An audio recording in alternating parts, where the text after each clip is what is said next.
It is 6 p.m. here in Cairo. Time for the news bulletin, and we will be starting straight away with the main headlines. At least 40 killed in the Israeli occupation strikes across Gaza as more houses destroyed in the main city. The Qatari Prime Minister to meet the U.S. Secretary of State after an Israeli strike in Doha.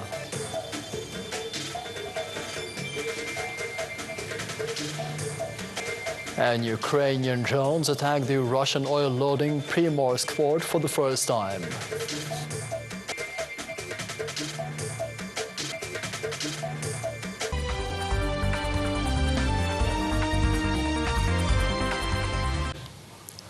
Palestinian news agency Welfare said that at least 43 Palestinians were killed in the Israeli air attacks across the Gaza Strip as the Israeli occupation army ordered more Palestinians in Gaza City to evacuate.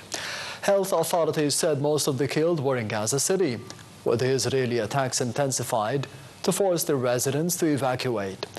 About 1 million people have been sheltering in the main city in the Gaza Strip as the Israeli war of genocide in the Strip nears the third year. Witnesses said at least 15 houses have been hit by the Israeli airstrikes as more evacuations orders were issued for the occupants of other houses.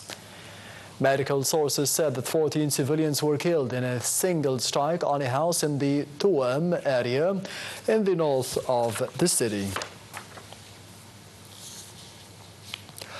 Health authorities in the Gaza Strip said that at least 411 people, including 142 children, have died of malnutrition and starvation in the Palestinian territory. Meanwhile, the spokesman of the Palestinian Health Ministry said that Israel is committing a war crime against the Palestinian people in Gaza, adding that the health and the humanitarian situation in the Strip has reached unprecedented catastrophic levels. The UN condemned the Israeli evacuation orders for Gaza City and called for a ceasefire while also criticizing the humanitarian conditions in the Gaza Strip. An estimated 10% of people in Gaza City had left since Israel announced the plan to take control of it a month ago. Meanwhile, the Gaza Civil Defense Agency said that more than 50,000 Palestinians were homeless in the city following a wide Israeli destruction campaign of the residential buildings last week. The UN also criticized the conditions at a so-called humanitarian zone that the Israeli army said it created in the southern Gaza Strip under the name of Crossing 147 in preparation to receive the population leaving the northern area. The UN Children's Fund, UNICEF, voiced alarm over the deepening humanitarian crisis in Gaza with the shortages of food, fuel and medicine, as well as water. The UN agency said that the child malnutrition in the Gaza Strip continued to deteriorate at an alarming rate, with the latest evidence showing a record proportion of children identified as acutely malnourished in August. The agency said that in August, 1 in 5 children suffered from acute malnutrition and in an urgent need of the life-saving nutrition and treatment that the UNICEF provides. The Palestinian Foreign Ministry warned of the Israeli occupation's systematic policies that aim at pushing for igniting tensions in the occupied West Bank and creating a chaos that serves the agenda of annexation and depopulation of the Palestinians. A statement called for an effective international pressure to protect the West Bank city of Tulkarm and its camps from the Israeli collective punishment policies.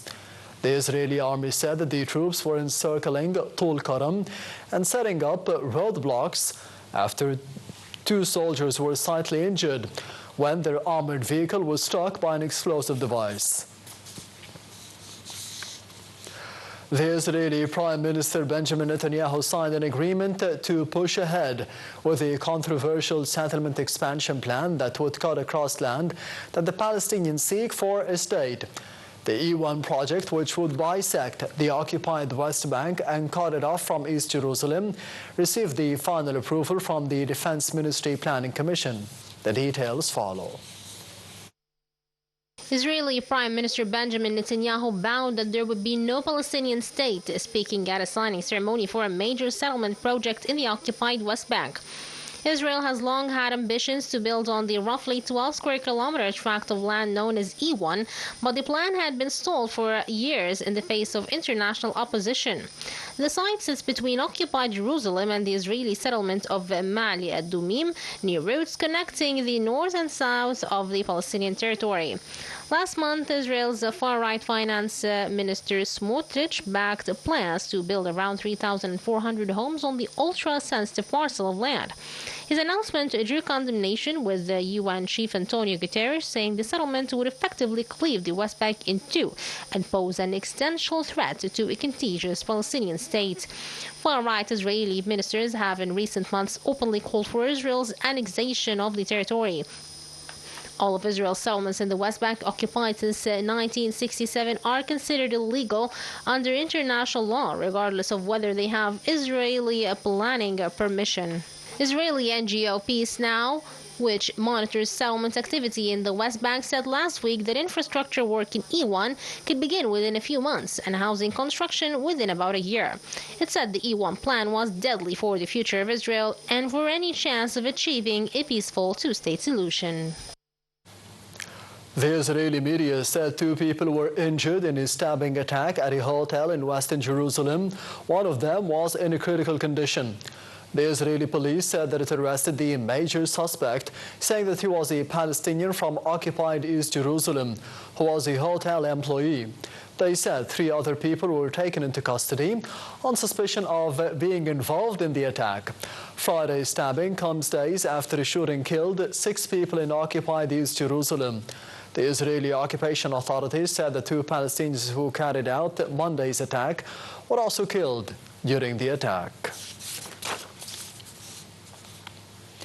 The United Arab Emirates said that it summoned the Israeli deputy ambassador in Abu Dhabi in a formal rebuke of the Israeli attack in Gulf neighbor Qatar on Tuesday.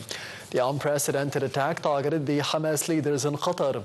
The Foreign Ministry said in a statement that the Minister of State for the International Cooperation, Reem al-Hashimi, summoned the Israeli deputy head mission in the United Arab Emirates to strongly condemn and denounce the blatant Israeli attack that targeted the state of Qatar.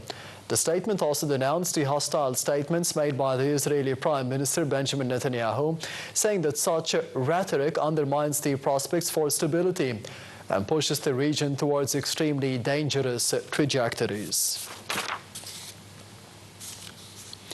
Meanwhile, Qatar's Prime Minister Sheikh Mohammed bin Abdul Rahman al-Thani was expected to meet with the U.S. Secretary of State Marco Rubio in Washington as part of the visit to the U.S. ally after the Israeli strike targeting Hamas leaders in Qatar's capital, Doha. Earlier, the Qatari Prime Minister addressed the United Nations Security Council meeting overnight, saying that he has voiced outrage over the attack, saying that Israel was killing hopes for a ceasefire that would free the hostages, although he has also said that Qatar would keep playing a role in peace efforts. The visit comes ahead of the emergency meeting of the Arab and the Islamic nations next week in Qatar over the attack.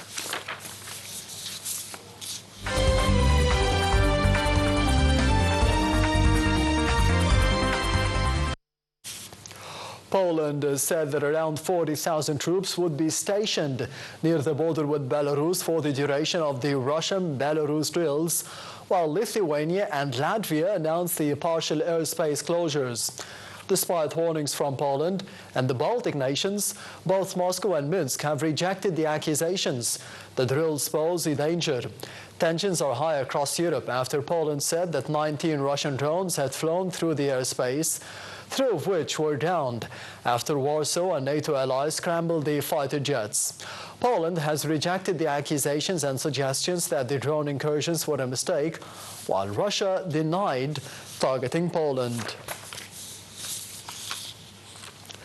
The Ukrainian security agency claimed responsibility for a drone attack on Russia's port city of Primorsk, one of the country's largest oil and fuel export terminals. The Friday attack set fire to 2 vessels and the pumping station. A Russian regional governor said that the fire was extinguished and there was no risk of an oil product spill. He added that more than 30 drones were destroyed over the region. The European Union's member states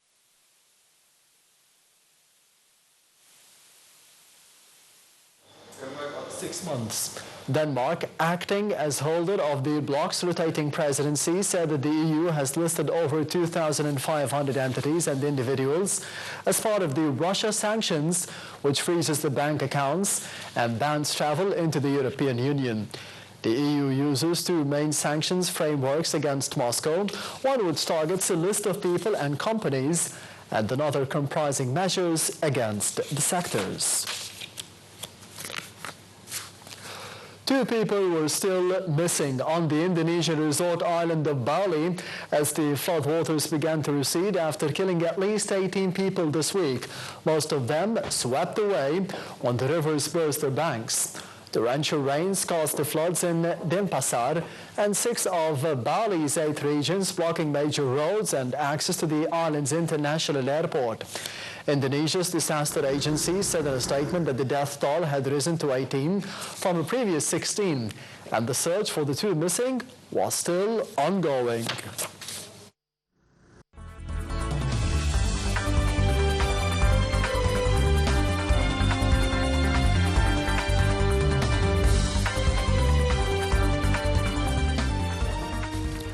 The U.S. consumer prices increased by the most in 7 months in August, amid higher costs for the housing and food, while a surge in first-time applications for the jobless benefits last week kept the Federal Reserve on track to cut the interest rates next Wednesday.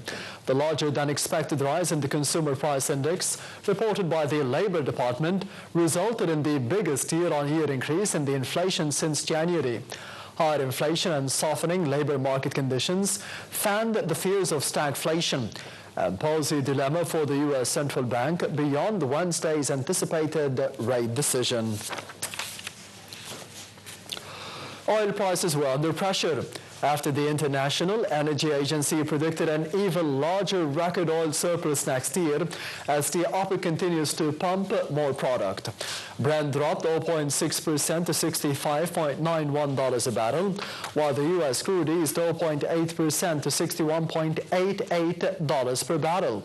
The drop came after 3 days of gains on the concerns over softening U.S. demand and global oversupply, which offset worries about the output due to the conflict in the Middle East and the Russian war in Ukraine.